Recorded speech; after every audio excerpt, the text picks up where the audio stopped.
Uh, and from outside looking in, I will give my personal opinion on it last, but I want to hear from you, Jan, and then you, Coach.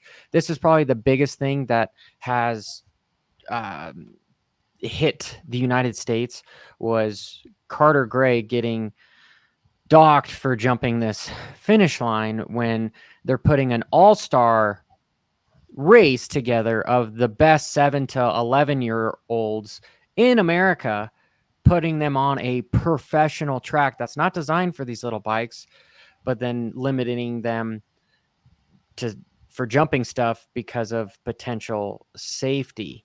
So, Jan, I was doing a group ride with some friends, and I had a couple team owners call me because they wanted me to have my information right. And so here's the information that I got. So this individual, these guys all were jumping this. There's like 3 or 4 guys jumping this major finish line. And right before the main event, they had a meeting together and they said that it's unsafe. It's unsafe to jump it. So do not jump it. It's going to be a big problem if one of you jump it.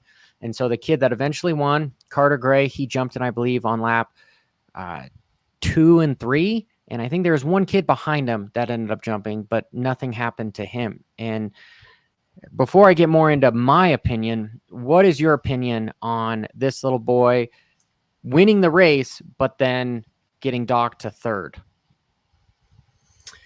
Yeah, that's a difficult one. I mean, props to him for jumping. It's like crazy to go with the 65, that big jump. But I mean, it's kind of strange that they say, yeah, you cannot jump it. But yeah, if they really stated before the race, if you jump, you get penalized, then I understand. But if they just said, don't jump it, I don't know, maybe a warning or something would be more appropriate. But yeah, I think it's motocross. So if you can jump it and others can't, then props to you and they lose. So I don't know. I think they shouldn't say no. Hey, I appreciate the honesty, dude. Coach, I No, haven't heard your opinion on this yet. well, if you follow me for any period of time, if they told him not to do it and he does it, he got what was coming to him. Um, I do agree with Jan. It's just amazing to think that there was a couple 65 riders that would jump a track. If you kind of back this entire process up, Johnny, you and I and all the subscribers and listeners, you and I can't go down to somebody who owns a supercross track and get on a supercross track without a pro license, but yet we allowed 65s out there. Now, granted, this is doesn't have the big whoops like you said earlier.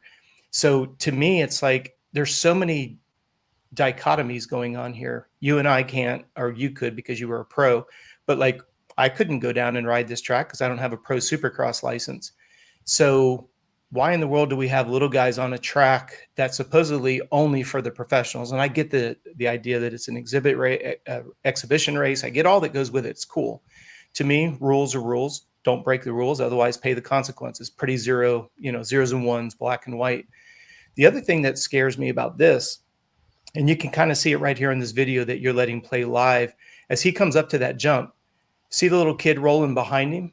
What if it was switched and that little kid was 20 feet, 30 feet in front of him, and this kid goes full send mode and he knows he's coming down and there's a little guy rolling it and he lands on top of him? And what I mean by that is these little guys aren't used to anybody jumping something that big. So that's one of the things that's so cool. Remember when Anderson got jumped on in Des Nations? Completely accidental, but stuff like that happens. So it's almost like trying to keep these kids. I mean, would you say, Johnny, 2 out of all of them were actually jumping that? So, I mean, I believe 3 of them were okay. jumping it.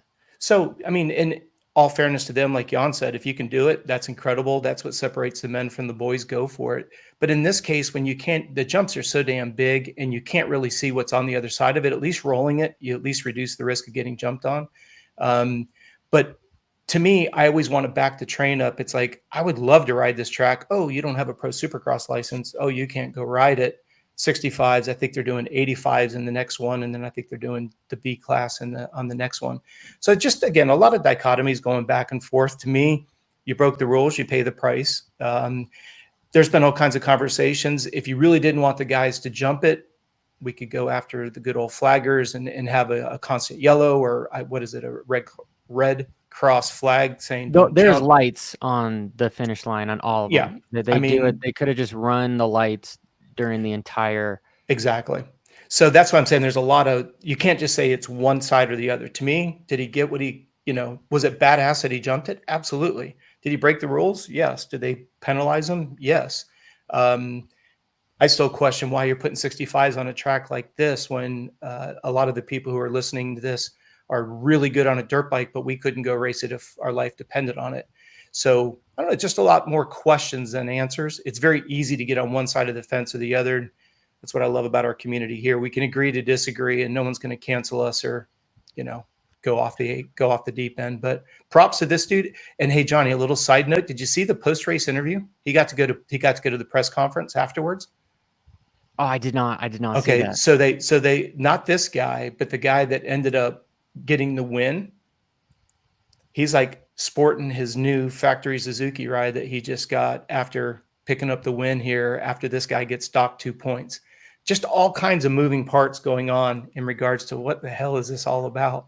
So that's where I stand with it. Props to Carter. He's caught a lot of people's attention, even at Loretta's last year. I mean, because he overcame a lot of adversity. But yeah, the dude is a household name. So what do you say, Johnny? All press is good press? Yeah, and dude, this is amazing for his stock price because Oh, yeah. of what has gone on here. Yeah. And I know I made a little reel about it saying that he should have just gotten a warning, but that's not the complete context of the issue here, because the number one issue is safety, right? And my problem with it is the lackluster of safety. If you really told these kids, do not jump it, you're going to get penalized, then you make effing sure that they're not going to try to jump it during the race by having the red cross flag out there, making them go around the jump. Go around right? it. Yep. Something, I agree. as opposed to you're letting 7 and 11-year-olds have their own destiny and you're telling them to be mature, to not to follow rules.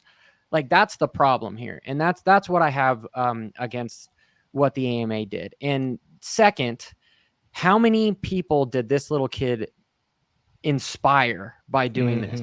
A lot of the little kids and the fans in the stands, they're not going to remember that Jet Lawrence won the race. They're going to remember that Carter Gray jumped that freaking finish line, and they want to be just like Carter Gray, right? So there is so much that this kid influenced everyone on, and it's just such a shame that he ended up having a moment like this where he could have gone to the press conference and he's raising up, he's winning, and now he gets to feel like he did something wrong, which in reality, yes, he broke the rules. But the problem I have a little bit further is how many times do we see the professionals break the rules and then they just get a written warning or probation?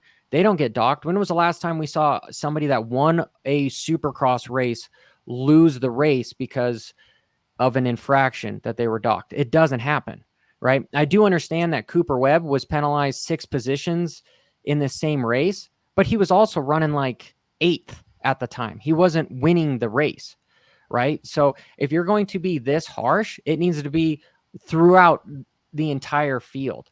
But Coach, you make a very important note that if he were to land on somebody, it would be awful. And then on live TV, if these kids case this and they broke their femur, it would be awful. But again, that's up to the sanctioning body and AMA to prevent these kids from jumping these jumps that these bikes aren't designed to do.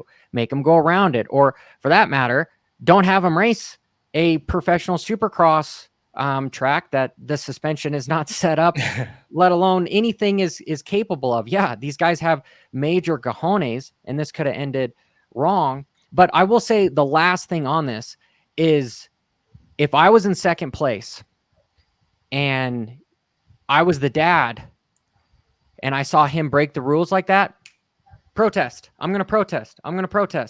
Because that's what happens in amateur racing all over it. It's all about protesting. So now you have a situation where he did break the rules and we've got second and third place potentially protesting. What do we do? oh, we have to dock him because now we got to go to the rule book and that sort of thing, and I really think that's the reason why he got penalized, was because the kids behind him were protesting him. Well, Regardless, you bring up huge a really good safety point, net. though. You bring up a really good point. Who are the other two guys that let's say that there were three guys legitimately jumping it? What were their names? I don't know. I don't know. That's my point exactly. Right. So this guy, because he gets docked, everybody's talking about Carter Gray. We don't even know the names of the other two, and we all watched the race. So when you at the end of it, and you talked about this in your reel that you put out immediately, this guy has nothing to be ashamed of because 99% of the sport is supporting him in what he did. Just like Jan said, if you can do it, especially at this age, they're going to do it. Like somebody here in the chat room said, I think Reed was the one that said it, in moto, if it's doable, you do it. That's what makes moto so badass. So yeah, it is a shame because the other two kids that were jumping it aren't getting a tenth of the credit that this guy's getting. So yeah, it'll be interesting to see. Do we continue to see 65s at future races? Do they do a workaround on the finish line jump? I mean, Lord only knows what we'll see next. Yeah, and I will go maybe one step further. Is, again, you're putting the destiny into these 7 to 11-year-olds, which aren't mature enough to really make their own decisions, right? That's why you have guardians. Okay, that's why their parents have to sign waivers. And coach, you just said the kid that won this was sporting a new factory team at the press conference. Mm-hmm. So for me, outside looking in, this race meant a lot. There was a lot on the line for these kids' future, right? And so now you're trying to tell them that, oh, this is an exhibition race. Don't go out there and try to beat all these guys and show what you're made of.